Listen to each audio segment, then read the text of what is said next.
اللہ الرحمن الرحیم۔ السلام علیکم ورحمۃ اللہ وبرکاتہ۔ امید کرتا ہوں کہ آپ تمام دوست خیر اور عافیت کے ساتھ ہوں گے۔ محترم ناظرین، کبھی آپ نے سوچا ہے کہ ایک ایسی عبادت ہو یا ایک ایسا وظیفہ مل جائے جو آپ کی زندگی کی بند راہیں کھول دے؟ وہ پریشانیاں جو سالوں سے آپ کے ساتھ لگی ہوئی ہے، آپ کی زندگی کو چین کر رکھا ہے، راتوں کی نیند حرام کر دی ہے۔ آپ چاہتے ہیں کہ آپ کی وہ پریشانیاں ختم ہو جائے، ایک ایسا عمل جو آپ کی ہر دعا کو عرش تک پہنچا دے اور عرش الہی سے آپ کے حق میں بڑے بڑے فیصلے اترے، ایسا عمل جو آپ کے ناممکن کو ممکن بنائے۔ تو پیارے دوستوں، میں آج آپ کو ایک ایسا عمل بتانے لگا ہوں جو میں نے خود آزمایا ہے، جس کے کرنے سے صرف 3 دن میں میرا کام پورا ہو گیا۔ آج میں آپ دوستوں کے ساتھ اسی عمل کے بارے میں بات کرنے جا رہا ہوں۔ پیارے دوستوں، یہ کوئی عام عمل نہیں، بلکہ یہ قرآن کریم کی آیت مبارکہ کا عمل ہے، جن کی طاقت اور تاثیر بے پناہ ہے اور جن کی برکات اور فوائد بیان کرنے سے زبان قاصر ہے۔ اگر آج آپ سچے دل سے اور کامل یقین کے ساتھ اس عمل کو کریں، پھر آپ دیکھ لیجئے کہ کس طرح آپ کے مشکلات ختم ہوتے ہیں اور بند دروازے کس طرح آپ کے لیے کھلتے ہیں۔ پیارے دوستو، وظیفہ بہت آسان ہے، لیکن شرط ہے کہ دل میں یقین ہو، زبان پر عاجزی ہو اور آنکھوں میں نمی ہو۔ تو اس عمل کو کرنے سے آپ کو وہ کچھ ملے گا جو آپ نے سوچ کر رکھا ہے۔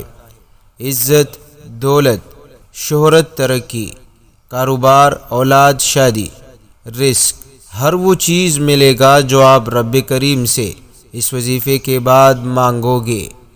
محترم ناظرین، عمل کی طرف بڑھنے سے پہلے آپ دوستوں کی خدمت میں ایک چھوٹی سی گزارش ہے کہ اگر ابھی تک آپ نے ہمارے اس چینل کو سبسکرائب نہیں کی تو برائے کرم اس چینل کو سبسکرائب کریں اور ویڈیو کو لائک کریں اور اپنے دوستوں کے ساتھ ثواب کی نیت سے اس وظیفے کو ضرور شیئر کریں۔ شاید آپ کے ایک شیئر کرنے سے لوگوں کی زندگی بدل جائے۔ محترم دوستو، عمل کو نوٹ کر لے تاکہ عمل کرتے وقت آپ کو کسی بھی قسم کی مشکل پریشانی نہ ہو۔ پیارے دوستو، یہ عمل ہے 2 رکعت نفل اور آیت کریمہ کا عمل ہے۔ طریقہ کار یہ ہے کہ آپ نے اچھی طرح وضو بنا لینی ہے، اور اگر آپ کا وضو ہے تب بھی بہتر۔ پیارے دوستو، آپ وضو بنا کر 2 رکعت نفل پڑھ لیں۔ محترم دوستو، 2 رکعت آپ نے کس طرح پڑھنے ہیں؟ آپ نے ہر سورہ فاتحہ کے بعد جو بھی سورت آپ پڑھنا چاہے آپ پڑھ لیں، لیکن سجدے میں جا کر آپ نے تسبیح کے بعد یعنی سبحان ربی الاعلیٰ کے بعد آپ نے پڑھنی ہے 41 مرتبہ آیت کریمہ، لا الہ الا انت سبحانک انی کنت من الظالمین۔ محترم دوستو، یہ قرآنی آیت کا وظیفہ ہے، اور اس آیت کے حوالے سے رسول خدا صلی اللہ علیہ وسلم کا فرمان مبارک حدیث پاک میں موجود ہے کہ جو بندہ اس دعا کی برکت سے رب کریم سے دعا مانگتا ہے، رب کریم اس کی ہر دعا کو قبول کرتا ہے، اور محدثین نے اس کو اسم اعظم قرار دیا ہے۔ پیارے دوستو، یہ وہ دعا ہے جس کے پڑھنے سے رب کریم خود فرماتا ہے کہ ہم نے نجات عطا کی۔ کس کو؟ یونس علیہ السلام کو رب کریم نے ان کلمات کے ذریعے سے نجات عطا کی، اور اللہ کا وعدہ ہے کہ اسی طرح ہم جو ہے مؤمنوں کو بھی ان کلمات کے ذریعے سے نجات دیں گے۔ محترم دوستو، آپ نے تسبیح کے بعد 41 مرتبہ سجدے کی حالت میں پڑھنی ہے لا الہ الا انت سبحانک انی کنت من الظالمین۔ پیارے دوستو، اس عمل کے کرتے وقت آپ کا سوچ، آپ کا ذہن ایسا ہو جیسا کہ ایک فقیر کسی در پر مانگنے آیا ہو، فقیر کی طرح عاجزی کے ساتھ اور دل کی گہرائیوں کے ساتھ اور آنکھوں کی آنسوں کے ساتھ رو رو کر اللہ پاک سے مانگیے۔ پیارے دوستو، جتنا آپ مانگو گے کریم اتنا ہی عطا کرے گا، اس سے بڑھ کر، اس سے کئی گنا بھی عطا کرے گا، کیونکہ رب کریم کے خزانے ایسے ہیں جس میں کسی چیز کی کمی نہیں۔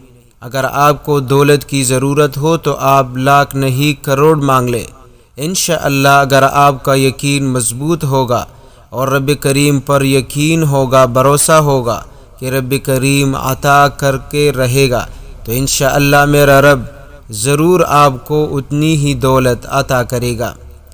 آپ کو رزق چاہیے، آپ مانگ کر کے دیکھ لیجئے۔ محترم دوستو، جب آپ اس طرح یقین کے ساتھ اس عمل کو کرو گے تو پھر انشاءاللہ اپنی آنکھوں سے خود اس کے کمالات دیکھ لو گے کہ کس طرح قدرت آپ کے حق میں فیصلے کرتا ہے، آپ پر جو ہے اپنی رحمتیں برساتا ہے، آپ کو نعمتوں سے نوازتا ہے، دولت عطا کرتا ہے، رزق عطا کرتا ہے، ترقی عطا کرتا ہے، کامیابیاں عطا کر دیتا ہے۔ محترم دوستو، یہ عمل بظاہر میں ایک نماز ہے، لیکن یہ اللہ پاک سے تعلق بنانے کا مضبوط رسی اور ذریعہ ہے جو آپ کی تقدیر بدل سکتی ہے، آپ کے مشکلات ٹال سکتی ہے، بیماریاں ختم کر سکتی ہے، پریشانیاں اور مصیبتوں کو دور کر سکتی ہے۔ محترم دوستو، فقر اور فاقے محتاجیاں دور کر سکتی ہے، لاکھوں نہیں کروڑوں کا قرض انشاءاللہ رب کریم اس عمل کے ذریعے سے اتار دے گا۔ اگر آپ اس نیت سے اس عمل کو پڑھو گے کہ اللہ پاک کے سوا کوئی مددگار نہیں، کوئی حاجت روا اور مشکل کشا نہیں، تو یقیناً رب کریم آپ کے لیے سارے راستے خود کھول دے گا، چاہے وہ رزق کی تنگی سے ہو، دولت کے بند دروازے ہو، مشکلات سے نکلنے کے لیے۔ تو محترم دوستو، یہ عمل یقیناً بڑا ہی خاص اور طاقتور عمل ہے، کیونکہ رب کریم خود ارشاد فرماتا ہے، یا ایھا الذین آمنوا استعینوا بالصبر والصلاۃ، کہ اے ایمان والو، آپ رب کریم یعنی آپ مدد طلب کرو نماز اور صبر کے ذریعے۔ تو محترم دوستو، نماز ایک ایسی عبادت ہے جس کے پڑھنے سے رب کریم بندے کی ہر مشکل پریشانی کو دور کر دیتا ہے، کیونکہ حدیث پاک میں بھی آتا ہے کہ رسول اللہ صلی اللہ علیہ وسلم کو جب کوئی مشکل پیش آ جاتی تو رسول اللہ صلی اللہ علیہ وسلم فوراً نماز کی طرف متوجہ ہو جاتے۔ اسی طرح صحابہ کرام اور اسی طرح اولیاء اور صلحاء کا معمول رہا ہے کہ وہ اپنی ہر مشکل گھڑی میں رجوع اللہ کرتے ہیں، اور رجوع اللہ میں سب سے افضلیت والی جو کام ہے وہ نماز ہے، کہ نماز کے ذریعے سے وہ اپنی ہر مشکل پریشانی کو ٹال دیتے تھے، رب کریم سے اپنے حق میں بڑے بڑے فیصلے کروا دیتے ہیں، اور رب کریم سے اپنی ہر مشکل پریشانی کو جب بھی حل کرنا چاہتے تو نماز کی طرف رجوع کرتے۔ تو آئیے پیارے دوستو، ہمارا آج کا یہ عمل آپ ضرور پڑھ لیجئے، اور ہر تسبیح میں پڑھیے لا الہ الا انت سبحانک انی کنت من الظالمین۔ جب آپ اس طریقے سے اس عمل کو کرو گے تو اس کے بعد آپ نے دعا ضرور مانگنی ہے، آپ کی جو بھی مشکل ہو، پریشانی ہو، آپ رب کریم کے سامنے رو رو کر دعا مانگے، انشاءاللہ رب کریم کی ذات ہی ایسی ذات ہے جو بھی مانگو گے انشاءاللہ عطا کرے گا۔